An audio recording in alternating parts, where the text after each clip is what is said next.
Alright, so for this one, I'm going to go for a more of a thick mane and forelock, kind of more of a shaggy. So I'm going to start with my forelock here, and I'm just going to bring out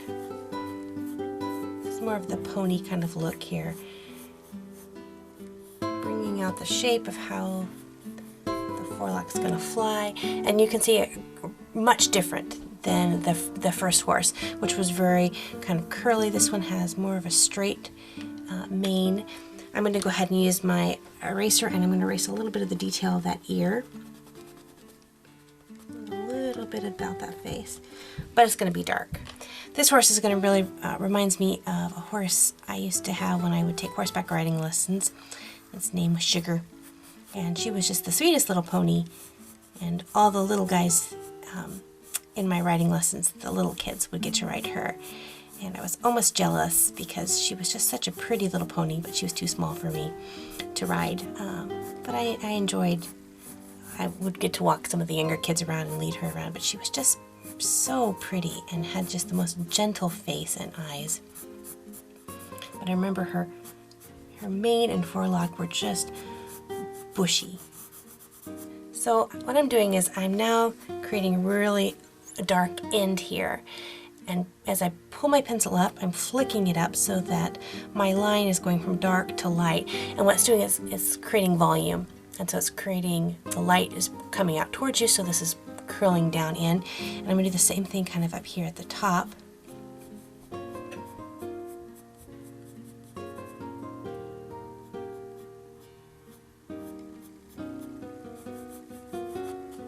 Just like that, and it gets that really nice shine. So you can get that effect without having to draw everything in and then use your eraser to pull it out. You can do it just automatically. And then just before I'm done, I'm going to add maybe just one or two little wild hairs just sticking out. Okay, and for her mane, which her head's kind of up, so you're not really going to see a lot of her mane. I might see just a little bit of it hanging down over here. So I'm going to just block this in. And again, I just want her to have that really thick, heavy, kind of dark mane, so I'm using a heavy hand, and I'm just pulling that in. I'm letting it kind of decide where it wants to go without pre-drawing it in, and you can totally do that if you want, after you get kind of comfortable with it.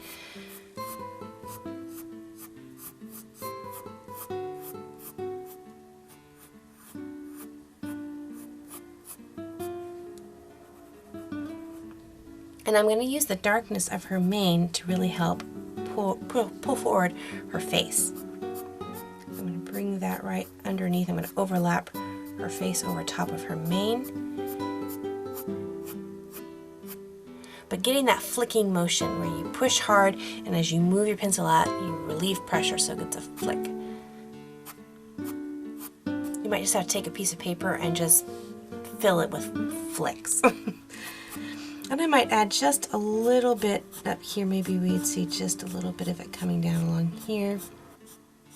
She was always the best groomed pony because, you know, she had like, 10 or 15 7-year-olds grooming her every day. She was a loved little pony.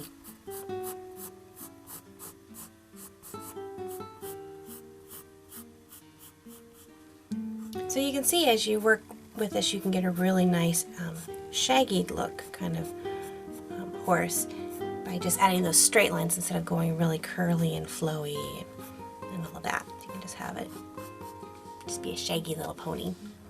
So this is our last horse, and I'm saved this one for the end because this is kind of a position you don't see a lot. So this is looking towards the back of the head of the horse.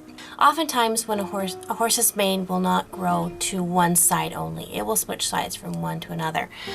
So what I do is I find the center part between the horse's ears, and I draw that line down the center of the neck of the horse all the way back. So that's just the center right there. And then I kind of decide where I want the mane to go. So over here I'm going to have it go this way. So just like I did in the first horse, I'm going to create those lines going over this way. And then I'm going to get to the part where it switches over, and I'm going to lay this mane down on this side.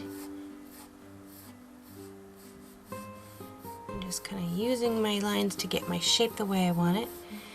And then I'm going to flip it back over just for a little bit on the wither. And this part of the mane does get a little bit shorter as well. So we're having it flop 3 times. 1, 2, 3. And then up into the forelock right up there. Alright, so I blocked it in. So now, just like with the other ones, I'm going to go ahead and just create in my pattern. But I want to create a mane that is multicolored.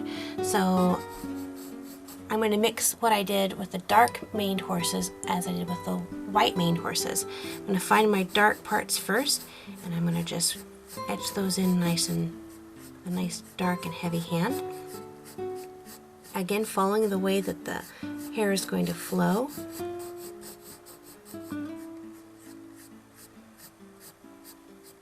But as I bring it into where I want the lighter color or white mane to go, I'm going to just feather this out. I don't want them to be totally separate. I want to look like they kind of blend or merge together.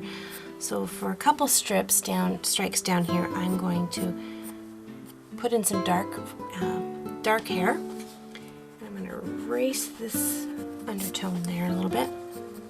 And with like the horse I did, my third horse, I'm going to very lightly now draw in the white part of my mane, and I'll put in my shadows. So I'm going to use the side of my pencil to draw in those shadows.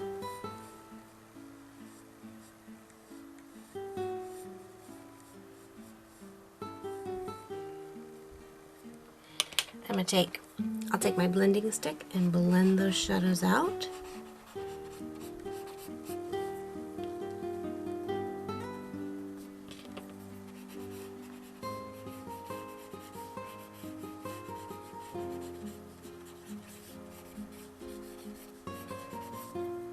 And then I'm going to take my mechanical pencil and go back in and draw those very just light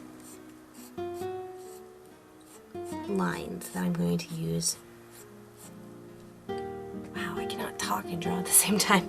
I'm going to use my mechanical pencil to draw on those very just light, distinct individual hairlines. But again, keeping it really, really light so that I have that distinct distinction between the dark hair and the white hair.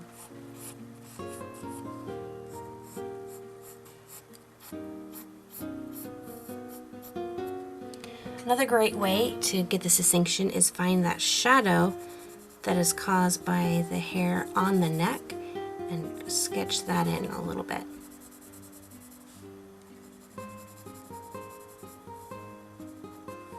That's going to push the skin back and pull the hair forward just a little bit.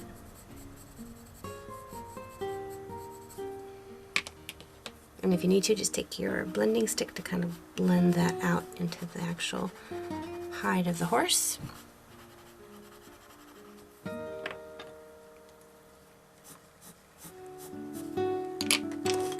And you can find you can get nice and dark now with the dark part of the mane.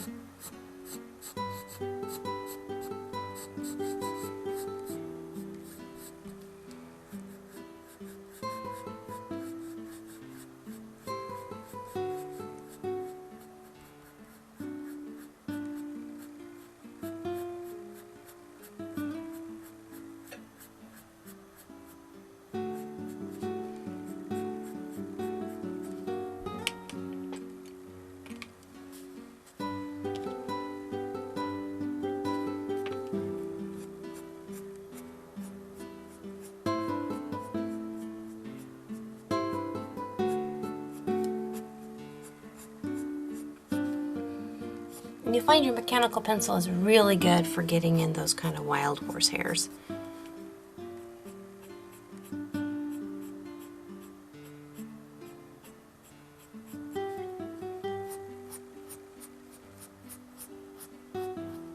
So there we have 4 different horses with some different kinds of manes. And again, there's so many different ways to draw horse manes and forelocks and tails. I will be doing a video on drawing horse tails later on. So if you're interested in seeing that video, let me know in the comment box below.